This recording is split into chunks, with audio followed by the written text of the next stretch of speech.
सही दाम देकर उठाया। और आज हमने हिंदुस्तान में एक नया वर्ग तैयार किया है जो गरीबी रेखा से ऊपर है और जो मिडिल क्लास से नीचे है। आने वाले 5-10 सालों में हम इन लोगों को मिडिल क्लास में, मध्यम वर्ग में डाल के दिखाएंगे। ये कौन लोग हैं? ये वो लोग हैं जो हिंदुस्तान को चलाते हैं, जो टैक्सी को चलाते हैं,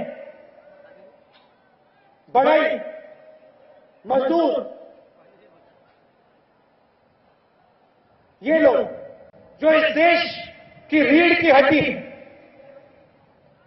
हमारा फोकस उन पे होगा और किस प्रकार से करेंगे। पिछले 10 सालों में हमने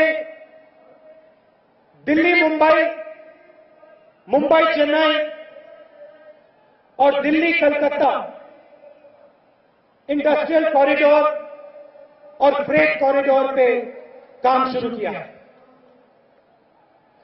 2 दिन पहले महाराष्ट्र में औरंगाबाद को कॉरिडोर से जोड़ा गया है। 5000 हेक्टेयर जमीन आपने दी, प्यार से दिए, और पानी और बिजली का काम उस कॉरिडोर के लिए किया जा रहा है। कॉरिडोर से आपको क्या फायदा होगा? उन 70 करोड़ लोगों को क्या फायदा होगा? मैं आपको सीधा बता देता हूं। आने वाले समय में कॉरिडोर से 13 लाख लोगों को रोजगार मिलेगा, युवाओं को रोजगार मिलेगा। और सिर्फ महाराष्ट्र में नहीं, पूरे हिंदुस्तान में जहां भी ये कॉरिडोर जाएगा, मैन्युफैक्चरिंग की क्रांति आएगी। और आज मैं युवाओं से कह रहा था कि आजकल मैन्युफैक्चरिंग चीन में होता है, ज्यादा से ज्यादा मैन्युफैक्चरिंग चीन में होता है। आने वाले समय में हिंदुस्तान में होगा और लाखों युवाओं को रोजगार मिलेगा।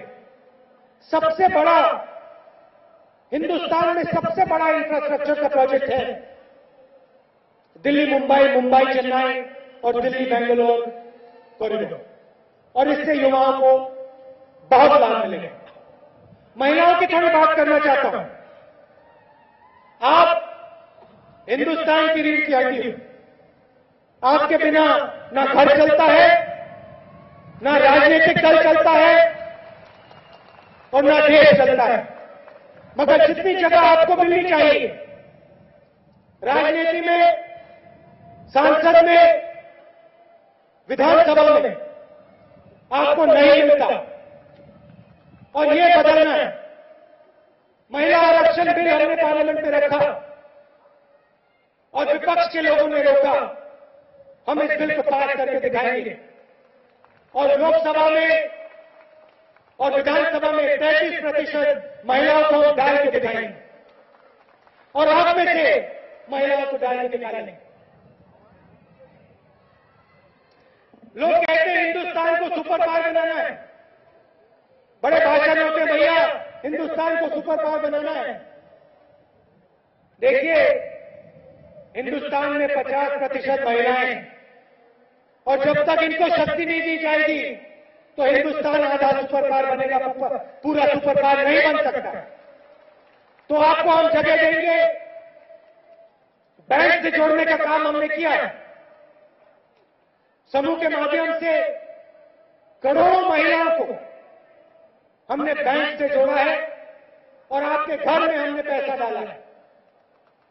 और ये काम हम और गहराई से करेंगे कि हमारी महिलाओं को शक्ति मिले। थोड़ा मैं विपक्ष के बारे में बोलना चाहता हूं। विपक्ष के लोग कहते हैं भाई सड़क हम बनाते हैं, कांग्रेस पार्टी गरीबों का काम करती है, कांग्रेस पार्टी गरीबों पर पैसा जाया करती है, हम सड़क का काम करते हैं। तो मैंने मिनिस्ट्री से आंकड़ा निकलवाया। मैंने मिनिस्ट्री से पूछा, भाई बीजेपी के समय, एनडीए के समय कितनी सड़कें बनाई गई?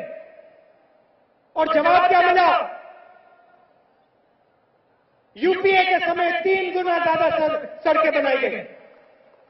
तो हम सड़कें ज्यादा बनाते हैं, हम बिजली का काम बेहतर करते हैं और हम गरीबों का काम भी बेहतर करते हैं। भ्रष्टाचार की बात उठाते हैं, भ्रष्टाचार की बात उठाते हैं और उनके नेता आते हैं और भाषण दे जाते हैं भ्रष्टाचार के बारे में। कर्नाटका में जब उनके मुख्यमंत्री जेल जाते हैं तो उनको भ्रष्टाचार नहीं दिखता, उसी से वो गले मिल लेते हैं। गुजरात में 3 भ्रष्ट मंत्री कैबिनेट में बैठे हुए हैं, मगर उनके नेता को भ्रष्टाचार नहीं दिखता। आरटीआई कौन लाया? कांग्रेस पार्टी लाई। लोकपाल बिल कौन लाया? कांग्रेस पार्टी लाई। लोकतांत्रिक को रोकने की किसने कोशिश की? बीजेपी के लोगों ने रोकने की कोशिश की। और जब मैंने 6 बिल की बात की, भ्रष्टाचार के खिलाफ 6 बिलों की बात की, जिसको हम पास करना चाहते थे, किसने रोका? कांग्रेस पार्टी ने नहीं रोका, बीजेपी के नेताओं ने रोका। और उन्होंने क्या कहा कि भाई ये तो राहुल जी के बिल है।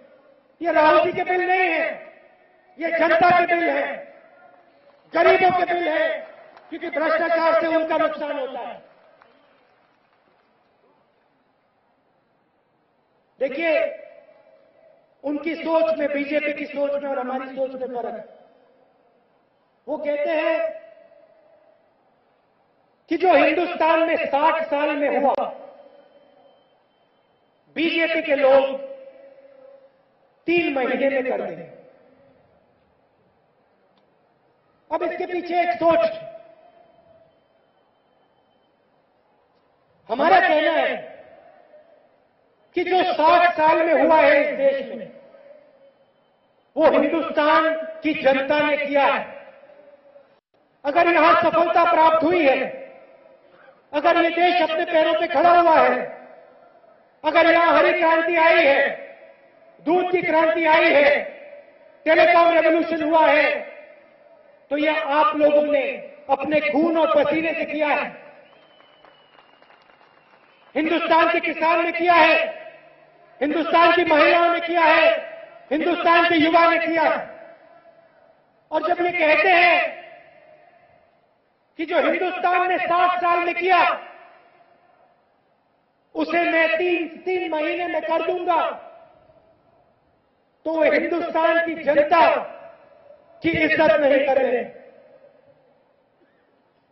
अगर ये देश आगे बढ़ा है, इसको आपने बढ़ाया है, आपके पसीने ने बढ़ाया है।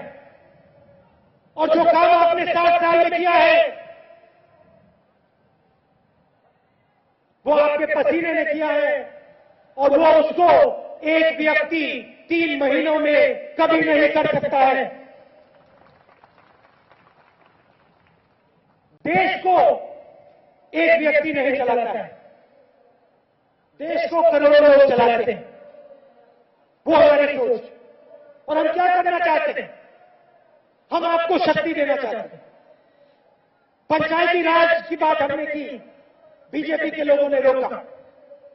आरटीआई सूचना का अधिकार हमने आपको दिया, नारेगा दिया, भोजन का अधिकार दिया। ये पूरी अधिकार की राजनीति क्या है? ये आपको शक्ति देने की राजनीति। और बीजेपी के लोग क्या करना चाहते हैं? आपके हाथ से ये शक्ति ले जाना चाहते हैं और पूरी की पूरी शक्ति एक व्यक्ति के हाथ में डालना चाहते हैं। और इससे हिंदुस्तान का नुकसान होगा। अगर हिंदुस्तान को एक चीज की जरूरत है तो वो ये है कि हिंदुस्तान के आम आदमी को, गरीब आदमी को शक्ति देनी, उनको मजबूत करना है। राजनीति उनके हाथ में डालनी, पंचायतों में देनी। तो हम कह रहे हैं कि सिस्टम को खोलो, जनता को शक्ति दो, और ये कह रहे हैं कि भैया सिस्टम को बंद करो, जनता से कुछ पूछो मत, पूरा का पूरा सिस्टम एक व्यक्ति के हाथ में दो और जो वो करना चाहता है वो करे। नहीं, शक्ति आपके हाथ में होनी चाहिए, शक्ति महिलाओं के हाथ में होनी चाहिए, शक्ति युवाओं के हाथ में होनी चाहिए। और यही काम हम करना चाहते हैं। और इस काम में भैया सुन लो, कोई नहीं रोक सकता हमें। आरटीआई जैसे कानून, मनरेगा जैसे कानून, भोजन के अधिकार जैसे कानून, इंडस्ट्रियल कॉरिडोर जैसे काम हम करके दिखाएंगे, आपके लिए करेंगे। और जितनी भी शक्ति हम आपको दे सकते हैं, हम आपको दे के दिखाएंगे। आप दूर दूर से आए, इसके लिए आप सबको बहुत बहुत धन्यवाद। जय हिंद।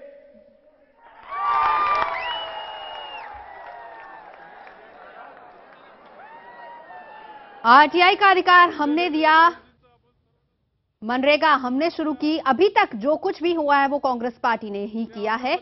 यानी आजादी के बाद अंग्रेजों को यहां से निकाला तो कांग्रेस पार्टी ने। एक बहुत ही अहम बात यहां पर राहुल गांधी ने कही अपनी औरंगाबाद की इस रैली में। राहुल गांधी ने कहा कि हमने बड़े प्यार से अंग्रेजों को देश से बाहर निकाला था और हम इतने ही प्यार से बीजेपी को वापस भेजेंगे। ये बात राहुल गांधी ने कही। हर वर्ग को शामिल किया अपने इस भाषण में और हर वर्ग के लिए काम करने की बात कही।